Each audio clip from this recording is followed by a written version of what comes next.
Hi there. This is my fifth or sixth day of self-isolation and I haven't gone stir crazy yet.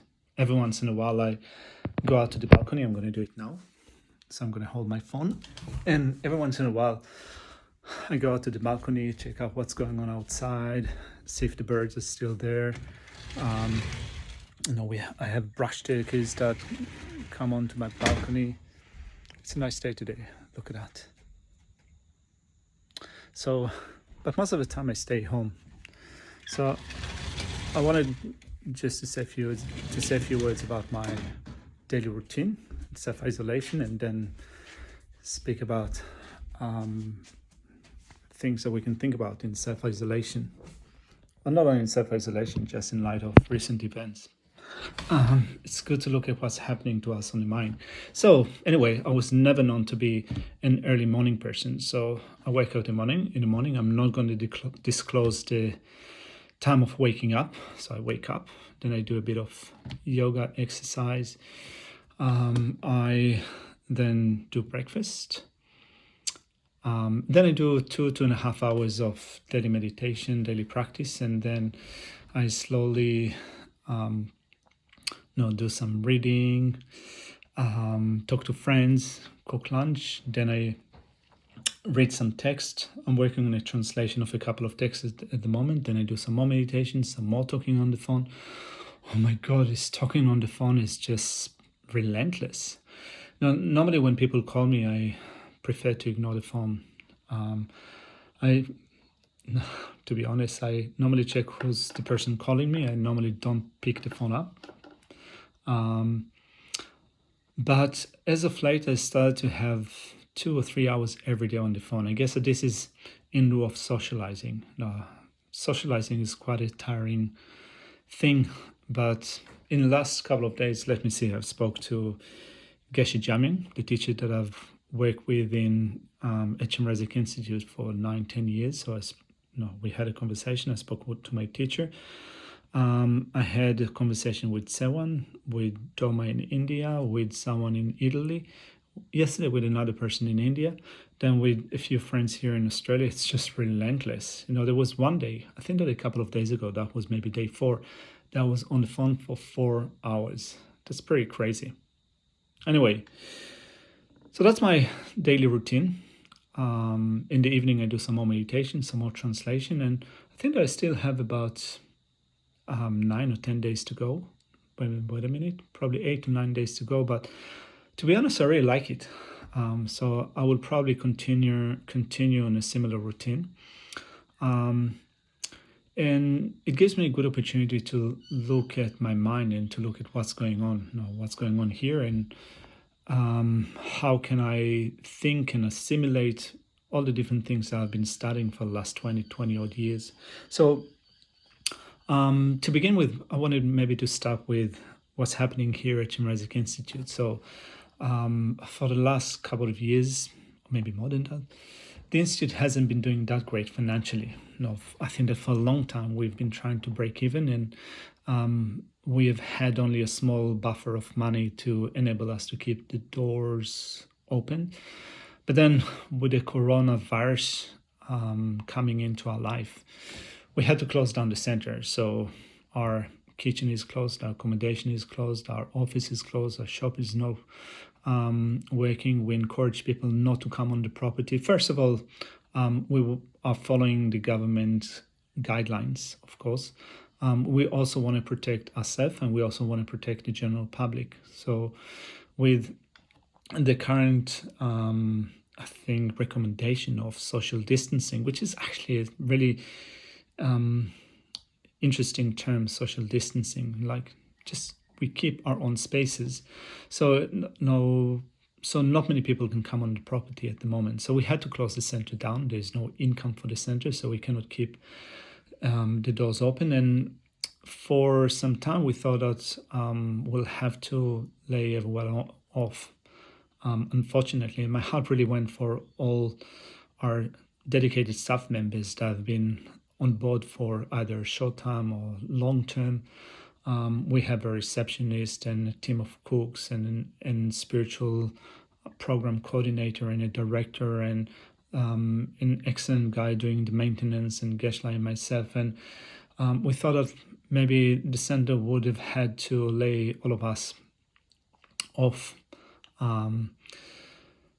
But it seems that maybe we'll be able to still keep going now with the government support. But I think that probably at some point we will also appeal to the public to help us with funds. We want to still continue to do what we've been doing for the last 46 years, I think. Wow, in 4 years we will have been here for 50 years, sorry. So it's really important to us to keep the doors open and still benefit sentient beings in whatever way we can. So, what we will do beyond that, it is unclear at the moment. We might have to go back to how we used to be maybe 20 or 30 years ago, to be an organization that is based only on volunteers. It's going to be quite difficult, and I guess that for some people it's going to be painful. We're not going to be able to provide the services that we have been providing so far. So that's how it is at the moment. But I think that probably it's not, we're not alone in that situation. Basically, most of Australia, I reckon, is in a similar situation, and probably many people around the world are affected to the same degree, and in many places to a greater degree, by the virus. So, this is how it is, and this is what we need to work with, which brings me to one of the points that I wanted to discuss today. So, I remember back in the day when we were studying Shantideva's Guide to Bodhisattva Way of Life with Geshe Jamang on our Buddhist study program. We go to chapter number 6, verse number 9, as far as I remember.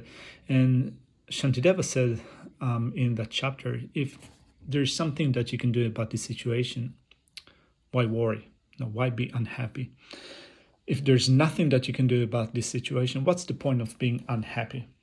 Maybe more strictly, if it can be remedied, why be unhappy? If it cannot be remedied, what's the point of being unhappy?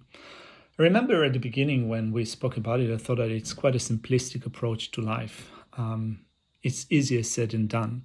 Now, when I look at my mind and how it has been coping with this situation, there's sometimes a deep sense of malaise that I still go through every day in thinking of how we will all fare in this situation. Personally, how will I will fare in that situation, but also how will my friends and families and people in different Buddhist organizations that I know, but also people that I know from the area, my friends and family in Israel.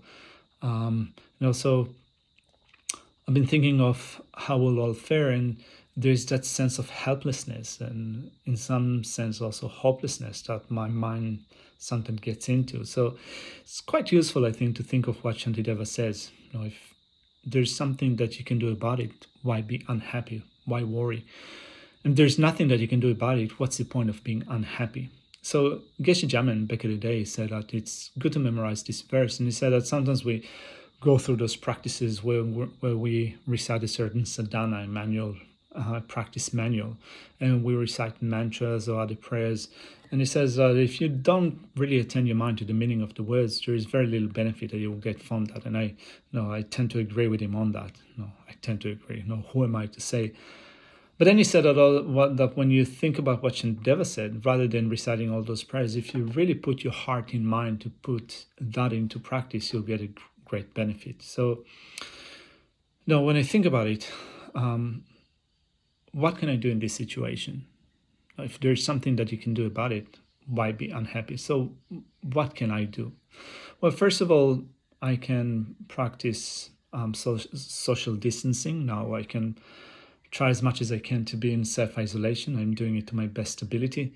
I'm protecting myself and I'm protecting others. I'm following the government guidelines, and also in my free time, I'm trying to think of the teaching and as much as I can to implement them in looking at the way that I think and deal with the situation. I have a lot of space now to think. I have a lot of time at hand. Since the center is still not operating, we're trying to put the program online, but we're still lagging behind. So I have a lot of free time to look at my mind. And I really appreciate all the teachings that we got at least personally, in the last 20 odd years. I'm totally grateful to Geshe Jamyang. I'm totally grateful to Khenso Rinpoche, Geshe Tsering. I'm grateful, of course, to His Holiness the Dalai Lama and other great teachers, to Ling Rinpoche and Jadu Rinpoche and other great teachers that I've worked with. Definitely, I'm grateful to Rinpoche, my teacher in Taiwan, and Siddha Rinpoche, who is totally incredible, to the Buddha, to the great Nalanda masters, to many Tibetan masters that brought this teaching to us, and all the translators that came along the way and made those teachings available to us. So there's a lot of room also to be grateful for being given those teachings and being able to work with that. So if you can do something about it, why be unhappy? So this is what I can do at the moment. I can practice the Dharma as much as I can. I can take care of my mind. I can protect myself. I can protect others. And also, in so doing, I thought of another verse that is taken from Shantideva's Guide to Bodhisattva Way of Life. And I should have prepared it. I should have looked at that verse and tried to be true to the words. But anyway, I think that roughly what it says is that suffering also has some good qualities. So there are 5 things that Shantideva mentions. And I think that also it's taken probably from chapter number 6, where Shantideva teaches the way to practice patience. So he says that also suffering has some good qualities. You can develop a greater determination to live cyclic existence, what we call renunciation. So you can have a greater determination to do that. You can dispel haughtiness or a sense of arrogance. You can have a greater sense of compassion to others. You can shun negative actions, eliminate negative actions, and to develop joy in virtue. So we have a lot of time now to do that. So for those of you who are incarcerated at home, practicing social distancing by yourself at home or with your family members, so you can develop a greater degree of determination to live cyclic existence. You can dispel that sense of arrogance that often we have, develop a greater sense of compassion to sentient beings. And there's so many things that we can think of. I've recently read, for example, about the situation in India and Nepal and other developing countries, and oh my God, this is totally depressing. I mean, it's nothing in comparison to the difficulties and the problems that we experience. So many people are stranded. So many people are without money, without food, and for them it seems that the situation could get worse and worse. And they predict that, however many millions might die of hunger. So it is difficult at the moment, but in comparison, we certainly got the upper hand. So we can develop a greater sense of compassion to others. We can shun negative actions, and we can develop joy in virtue. So we can do that, so why be unhappy? Also, Shantideva said, if there's nothing that you can do about the situation, what's the point of being unhappy? Yeah.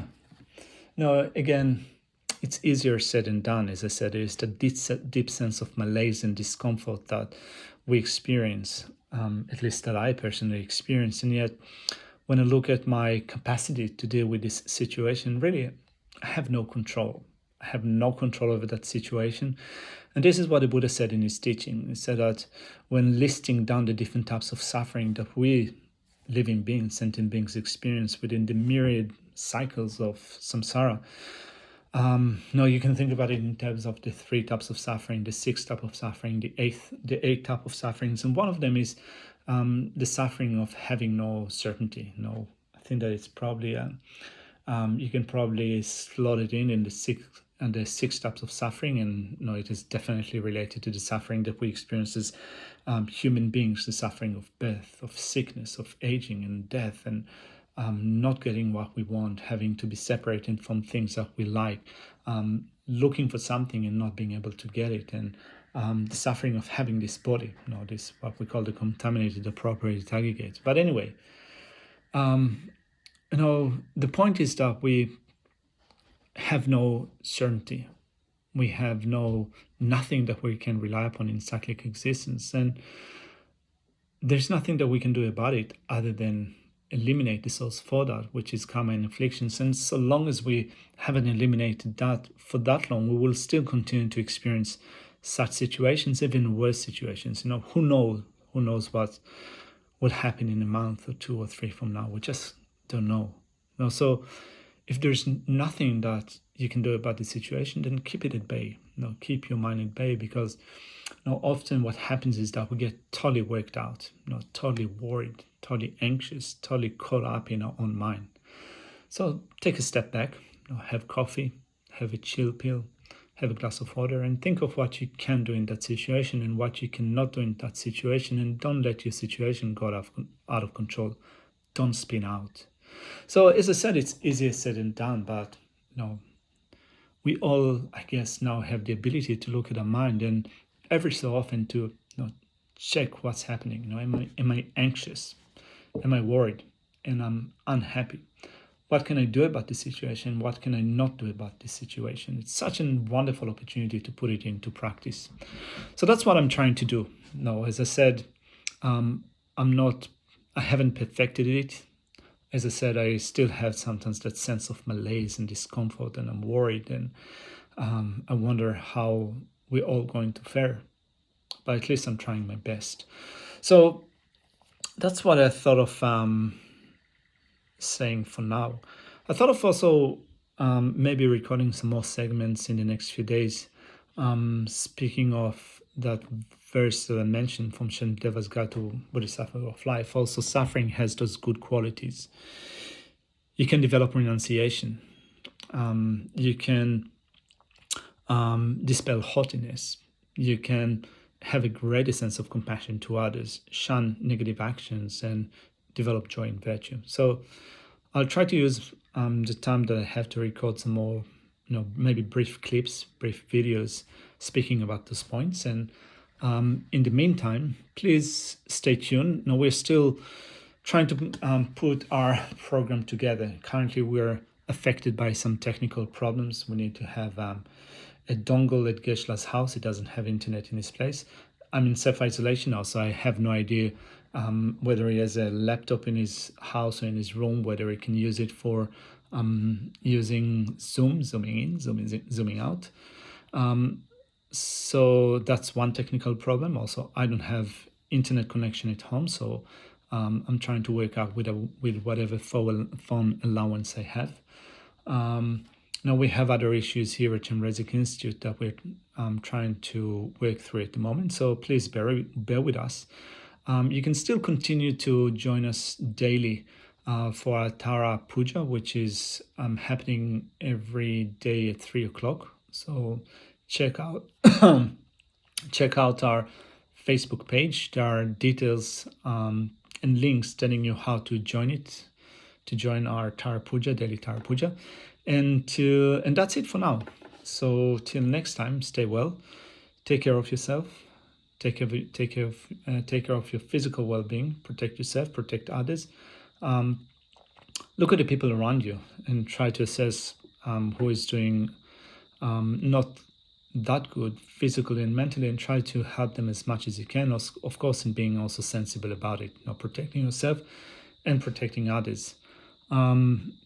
And also very important, take care of your mind, in whatever way you can. So that's it for today. Thank you very much, and peace in, peace out.